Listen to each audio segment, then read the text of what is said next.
سورۃ القلم کا بھی جو ہے اگر آپ مطالعہ کریں گے، دیکھیں میں پڑھتا ہوں، والقلم وما يسطرون ما انت بنعمت ربك بمجنون وان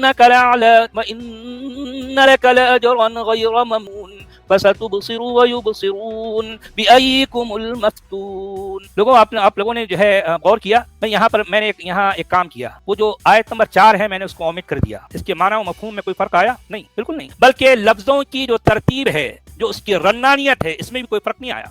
یہ کہ نون، یسطرون، مجنون، ممنون، یبصرون، مفتون، اس میں عظیم یہ بالکل جو ہے مختلف لفظ ہے، وَإِنَّكَ لَعَلَىٰ خُلُقٍ عَظِيمٍ بالکل مختلف لفظ ہے۔ جو اہل علم ہیں، جو قرآن پر نظر رکھتے ہیں، میں ان سے خطاب کر رہا ہوں، عام لوگ جو ہے میری باتوں کو سمجھ نہیں پائیں۔ جو اہل علم ہیں، جو اہل نظر ہیں، جو اہل فکر ہیں، ان کے سامنے میں یہ بات رکھ رہا ہوں۔ دیکھیں، نون، یسطرون، مجنون، ممنون، یبصرون، مفتون میں خلق عظیم بالکل ایک ایسے لگ رہا ہے کہ یہ پیچڈ ہے، یہ الفاظ ایڈڈ